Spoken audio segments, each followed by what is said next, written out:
शास्त्र को मानने वाले होंगे वो संविधान के हिसाब से नहीं चल सकते, और जो संविधान को मानने वाले होंगे क्या वो शास्त्र के हिसाब से नहीं चल सकते? देखिए, संविधान के मानने वाले शास्त्र के अनुसार कहाँ चल रहे हैं? आपको समान नागरिक संहिता क्यों बनाने की जरूरत पड़ रही है, बताओ? लेकिन कॉन्स्टिट्यूशन क्या है? बहुमत ही तो कॉन्स्टिट्यूशन है। बहुमत अगर होगा कॉन्स्टिट्यूशन बदल लोगे आप। लेकिन गौरक्षक कॉन्स्टिट्यूशन बदलने के लिए 400 पार की बात करी जा रही थी ना। आपके पास बहुमत हो, कॉन्स्टिट्यूशन भी बदल लीजिए। आपने 100 बार से ज्यादा बदल लिया है कॉन्स्टिट्यूशन को बहुमत के कारण। तो हमारे शास्त्र कहते हैं कि गौ हत्यारे को गोली मार दो। लेकिन स्वामी जी, सड़कों पे गाय घूमती हैं। भाई, सड़कों पे गाय क्यों घूम रही है? सुन लीजिए जरा। क्योंकि आपने उसको पशु घोषित कर रखा है। और नहीं, और कूड़ा उसको पशु सूची से हटाइए, नहीं घूमेगी, हम गारंटी ले रहे हैं। हाँ, आपके कैमरे के माध्यम से रिकॉर्डिंग कर लीजिए। ठीक है, आप उसको पहले पशु सूची से हटा दीजिए, हम गारंटी ले रहे हैं। रिकॉर्डिंग करके रख लीजिए। कहीं ऐसा तो नहीं है कि सब चीजें विधान के हिसाब से सही हुई, लेकिन जो कहते हैं मुंडे मुंडे मतर भिन्ना, उस वजह से ये बातें हो रही? देखिए, विधान कोई मुंड में नहीं होता है। आपकी ये गलत धारणा है कि विधान मुंड में होता है। विधान पहले से लिखा हुआ होता है। अंबेडकर चले गए, नेहरू चले गए, राजेंद्र प्रसाद चले गए, 176 लोग जिन्होंने संविधान सभा में काम किया था, उनके हस्ताक्षर संविधान के अंत में हैं, वो सब चले गए, लेकिन संविधान जहाँ का तहाँ है। तो मुंड में मति होती है, ऐसा नहीं है। मुंड में विधान नहीं होता। विधान तो सामने लिखा हुआ होता है। मुंड तो उसकी समयानुसार व्याख्या करता है। इतनी छूट है मुंड को कि अपने समय के अनुसार तुम व्याख्या कर लो, लेकिन मुंड को लाइन अपने अनुसार क्रिएट करने की छूट नहीं है कहीं पर भी। तो धर्मशास्त्र पहले से लिखा हुआ है, उस धर्मशास्त्र की पंक्ति को निकालिए, उसके ऊपर चर्चा करिए, उसमें मुंड काम आएगा। आप व्याख्या करिए, कुछ क्या दिक्कत है? आप व्याख्या करेंगे, हम मानेंगे। लेकिन व्याख्या करने के लिए कौन आया? किसने पंक्ति बताई कि हाँ यहाँ ये पंक्ति है? पंक्ति तो पंक्ति है, आपको व्याख्या करने की मुंड में छूट है, इससे ज़्यादा छूट नहीं है। तो जब मुख्यमंत्री आपको एक संत दिखाई देते हैं, तो क्या ये बात आपको आश्वस्त नहीं करती कि चीज़ें सब विधान के हिसाब से ही हो रही होंगी? देखिए, बात यह है कि संत क्या और असंत क्या। जो जिस गद्दी पे बैठा है उस गद्दी की अपनी मांग होती है। जो जहाँ पर बैठा है, वो मुख्यमंत्री हैं इस समय। आप लोग उनको संत भी कहते हैं, हमको अच्छा नहीं लगता है। वो महंत और राजनेता दोनों एक साथ कोई नहीं हो सकता, न्याय नहीं कर पाएगा। इसलिए क्योंकि संत की जो गद्दी है उसकी अलग बात है, और जो राजनेता की गद्दी है, मुख्यमंत्री की गद्दी है, उसकी एक अलग बात है, उसकी अपनी मांग है। देखिए, हम हिंदू हैं, हम हिंदू धर्म के अनुसार रहेंगे, हमको छूट है। लेकिन हम जब राजा बन जाएंगे तब हम सबके बाप हो जाएंगे, सबके पिता, पालक, सबके प्रति हमारे समान भाव होंगे, तब हिंदू मुस्लिम हमको नहीं दिखेगा। तो दोनों की अपनी प्रकृति है। तो आप विरुद्ध प्रकृति की दो गद्दियों पर एक साथ कैसे बैठ सकते हो? आप या तो मुख्यमंत्री रहोगे या तो महंत रहोगे। तो आप तो मुख्यमंत्री की शपथ ले चुके हैं, मुख्यमंत्री हैं, तो मुख्यमंत्री को मुख्यमंत्री कहिए। जब वो मुख्यमंत्री पद से हट करके गद्दी पे जाएंगे तब हमको उनको गद्दी वाला मानेंगे, तब उनके साथ संत का व्यवहार करेंगे। तो स्वामी जी, क्या शास्त्रों में और संविधान में विरोधाभास है, मतैक्य नहीं है? और इसलिए तो ये विरोधाभास तो फिर हमेशा रहेगा। क्या विरोधाभास है? आप कह रहे हैं कि जो संविधान की गद्दी में बैठा हुआ है, हाँ, वो शास्त्र के हिसाब से होने वाली गद्दी में नहीं हो सकता, और जो शास्त्र वाली गद्दी में बैठा हुआ है वो संविधान वाली गद्दी में नहीं हो सकता। ठीक है। मतलब क्या इनमें विरोधाभास है क्या, शास्त्र में और संविधान में? हाँ, बिल्कुल विरोधाभास है। धर्म शास्त्र की अपनी मर्यादा है, उसके काम करने का अलग तरीका है।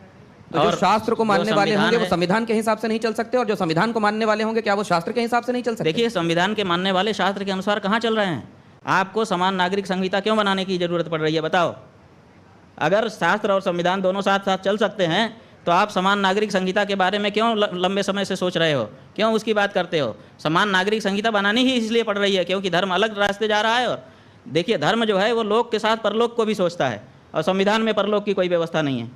कैसे हमारी आवश्यकताओं की पूर्ति वो करेगा संविधान? इसीलिए धर्म को छोड़ करके हम कैसे संविधान पर पूरी तरह से अवलंबित हो सकते हैं? उसमें परलोक की कहाँ चर्चा है, बताइए? वो केवल लोक के बारे में व्यवस्था बताता है, और हमारा धर्म वो लोक और परलोक दोनों को सुधारने की बात करता है। अंतर है दोनों में।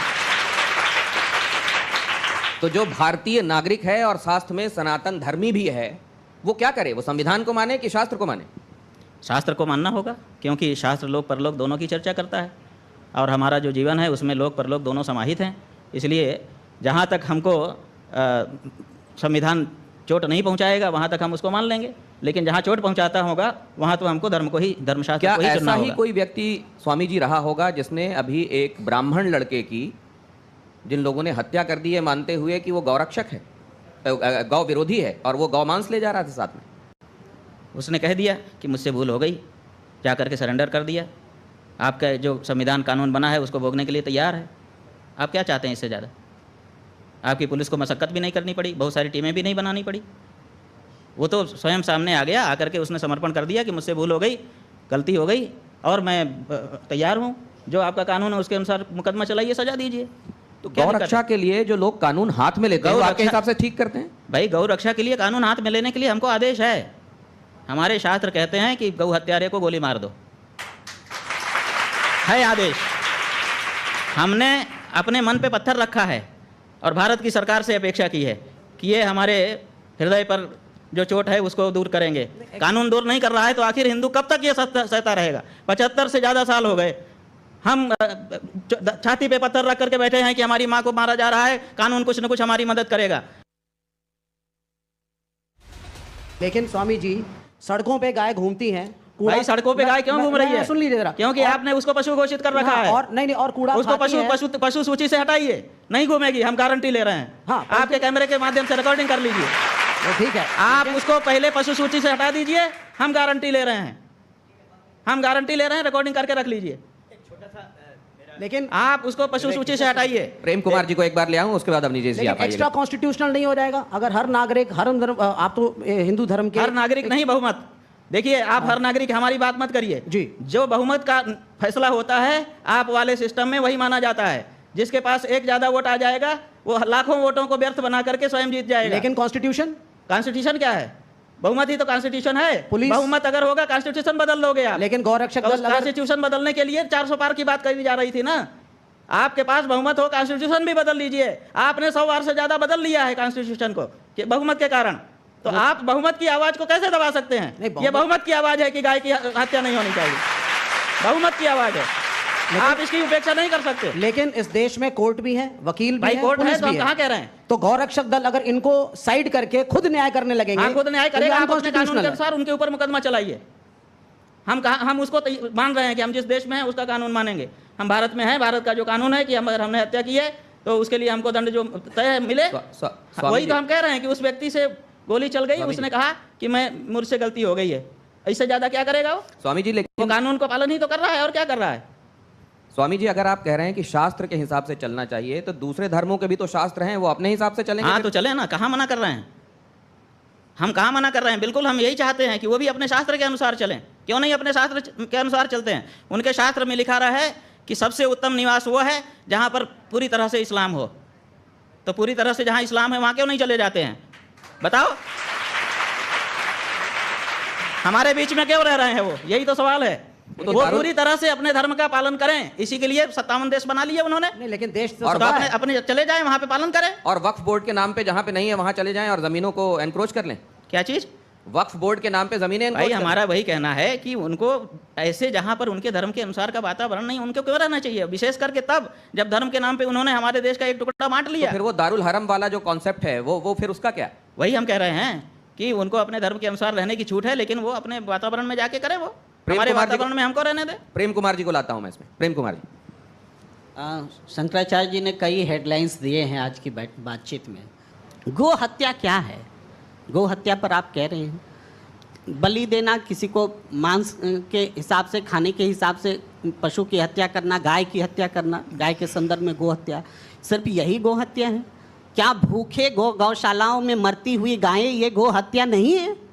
इसके लिए कभी आपने कभी कोई आवाज़ नहीं? क्यों गाय गौशालाएं में गायों की हत्या, मौत वो हत्या मैं मानता हूँ, लेकिन वो गो हत्या नहीं है क्या? उस पर भी तो कोई दृष्टि होनी चाहिए। मैं एक और सवाल रखता हूँ, मेरी आवाज़ में थोड़ी तलखी आ रही है, मैं क्षमा मांगता हूँ, लेकिन और भी बात आ रही है। नहीं, जैसे आपके मन में भाव है वैसे ही व्यक्त करिए, हम इसका स्वागत करते हैं। ठीक है। मैं धन्यवाद। एक साथ साथ और भी बातें हैं। भाई कश्मीर में पंडित विस्थापित हुए ना, कितने लोगों को बसाया गया, कितने पंडितों को बसाया गया, और इसके लिए किया क्या? एक हिंदू धर्म के शंकराचार्य के नाते हिंदू पंडितों को वहाँ बसाने में क्या किया गया? आपका क्या योगदान रहा? सरकार को जवाबदेह बनाने के लिए आपने क्या किया? ये तो सवाल हम आपके सामने रखते हैं। सबसे ज़्यादा गायें कौन पाल रहा है? हमारी गौशालाएं पाल रही हैं। हमको इस बात का गर्व है। और आप ये मत कहिए कि व्यक्तिगत मेरे नाम से कितनी संपत्ति है, वही संपत्ति मेरी है। हिंदू धर्म का जहाँ जहाँ जो कुछ भी अवस्थापन है वो सब हमारा है, शंकराचार्य होने के नाते। जितनी गौशालाएं हैं वो सब हमारी हैं और हम वहाँ पर गौओं की रक्षा कर रहे हैं। जो गौएँ मरी हैं, जिसकी रिपोर्टिंग आपके पत्रकारों ने की है, 99% वो गौशालाएं हैं जिनमें सरकारी अनुदान आ रहा है। उन गौशालाओं में गाय की हालत खराब हुई जब आपने कहा कि हम इस गौशाला में अनुदान करेंगे। अनुदान का जो पैसा है वो भ्रष्टाचार की भेंट चढ़ गया और गाय मर गई। आप निकाल लीजिए, सारी रिपोर्टिंग निकाल लीजिए। कौन दोषी है आपके हिसाब से और कौन ज्यादा दोषी? हम ये कह रहे हैं कि आप हमसे ये पूछ रहे हैं कि नाग अच्छा कि सांप अच्छा, बताइए। आप ऐसा फंसा रहे हैं कि किसी का भी नाम ले दें और हमको काट ले। ये दोनों तरफ हम कह रहे हैं ना, 78 साल से ये पीड़ा हमारी किसी ने वो कह रहे हैं कि नाग अच्छा या सांप अच्छा पूछने के पीछे एक कारण है। अब निजेश जी क्या कारण है? क्या कारण? अभी आप सर्वाधिक प्रतिष्ठित पद पर हैं आप, लेकिन संन्यास धर्म करने से पहले, स्वीकार करने से पहले आपका एक पार्टी से संबंध रहा। तो नहीं नहीं, हमारा किसी पार्टी से कोई संबंध नहीं रहा। शायद आपने छात्र संघ का चुनाव, हाँ वो ठीक है, वो छात्र संघ का चुनाव लड़ा आपने संपूर्ण संस्कृत विश्वविद्यालय में। एक पार्टी से मतलब एक पार्टी की छात्र इकाई के उससे टिकट से लड़ा था। सही है, तो ये एक कारण है। एक स्पष्ट बोलिए, आप क्या कहना चाह रहे हैं? कि मतलब उस समय आज मैं, स्वामी जी हमारे लिए बहुत ही सम्मानित हैं, लेकिन एक समय जब छात्र जीवन में थे तो उस समय एनएसयूआई की टिकट पर आप वहाँ पर छात्र संघ, देखिए ये कितना बड़ा झूठ, इतना बड़ा विद्वान पत्रकार बोल रहा है। नहीं, कितना बड़ा झूठ बोल रहा है ये अच्छा, पत्रकार। अच्छा ये आरएसएस नहीं, आप हमको प्रमाण दो कि हम एनएसयूआई से कैंडिडेट थे। एक संघ के हैं, छात्र संघ हाँ, संघ के हैं, लेकिन झूठ बोल रहे हैं। नहीं, छात्र संघ के झूठ अध्यक्ष- बोल रहे हैं। तो ये भी अच्छी बात है कि हमको अगर ये बात बताइए कहीं विमर्श में कि थी हम या है NSUI और से आपने कब- सामने कब- रखा, कब कैंडिडेट तो ये भी रहे? अच्छी बात है। नहीं, छात्र संघ के नहीं नहीं, हम अध्यक्ष झूठ नहीं स्वीकार कर सकते। ये छात्र संघ का कैमरे में अध्यक्ष का रिकॉर्डिंग हो चुनाव रही है। लड़े थे। एक सेकंड, आपने कहा कि एनएसयूआई एनएसयूआई संघ के के अध्यक्ष कैंडिडेट का हम कब चुनाव रहे लड़े। ये प्रमाणित करें, छात्र संघ के अध्यक्ष का और नहीं तो चुनाव माफी लड़े। मांगे झूठ फैलाने के लिए। छात्र संघ के आईटी सेल अध्यक्ष का का काम कर चुनाव रहे हैं, गलत बात है ये। पार्टी झूठ नहीं बोलना चाहिए। एनएसयूआई से आपने कोई भी बात- जो बड़ा आदमी है छात्र वो झूठ संघ- बोलेगा, वो छोटा हो जाएगा। छात्र संघ ऐसा मत करिए, आपका हम सम्मान कर रहे हैं। आपने छात्र संघ का चुनाव लड़ा था, मैं ये कह रहा हूँ। भाई छात्र संघ का हमने चुनाव लड़ा था, विद्यार्थी परिषद से लड़ा था। अब बताइए, और अब तो विद्यार्थी ये परिषद का कैंडिडेट था मैं, विद्यार्थी परिषद से मैंने चुनाव लड़ा है। अब बताइए, वो भी एक पार्टी थी ना?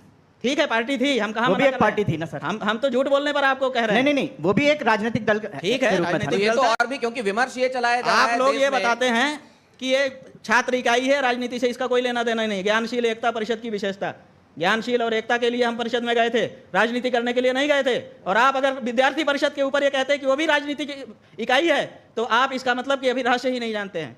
इसका मतलब कि आप अंदर की बात कर रहे हैं। इससे विद्यार्थी तो वो परिषद विमर्श भी- स्वतंत्र इकाई है और वो छात्रों के बीच में नेतृत्व की भावना के विकास के लिए कार्य करती है। वो किसी दल का पिछलग्गू नहीं है। विद्यार्थी परिषद का कोई अध्यक्ष हो, आप उससे हमारी बात कराइए। हम विद्यार्थी परिषद में रह चुके हैं। आप हमारे ऊपर ये आरोप लगाएं कि आरोप नहीं, हम आज पार्टी है, आज एक बहुत गलत, बड़ी- हम राजनीतिक पार्टी नहीं है। स्वामी जी, दिनेश वो जी, आरोप नहीं एक लगा छोटी रहे। सी बात, उन्होंने आज एक बहुत बड़ी सामने साफ बात आ गई कि जो एक विभ्रम फैलाया जा रहा था, स्वामी जी के मुख से स्वयं ये बात सामने आई कि वो किसी राजनीतिक पार्टी और खासतौर से एनएसयूआई की टिकट पे नहीं लड़े। ये बहुत बड़ी सच्चाई सामने आई क्योंकि है। ऐसा क्योंकि आपके ऐसा बारे में आपके बारे में विमर्श फैलाया जा रहा था, इसलिए उन्होंने बात रखी। स्वामी जी, तो इससे उनसे नाराज मत होइए। ये अच्छा हुआ कि ये बात सामने आ गई। वही अब हम कह जवाब रहे हैं ना कि झूठ भी बहुत कुछ फैलाया गया है। तो झूठ को कम से कम जो बड़े लोग हैं उनको कंफर्म करना तो स्वामी चाहिए जी ना क्या- कि जो वो व्हाट्सएप यूनिवर्सिटी में आएगा वही, स्वामी जी, अगर एक बड़े और लोग, बात- विचारवान लोग अगर वही बोलने लगेंगे तो आम आदमी का क्या होगा? तो दोस्तों, आपने इस वीडियो में देखा कि शंकराचार्य जी ने कितनी स्पष्टता और तीव्रता से श्रीवास्तव को जवाब दिया। उनके हर शब्द में ज्ञान और अनुभव का सार था और इससे हमें भी एक महत्वपूर्ण सीख मिलती है कि सत्य का साथ देना हमेशा सही होता है, चाहे परिस्थितियां कैसी भी हों। श्रीवास्तव को इस करारे जवाब से जरूर कुछ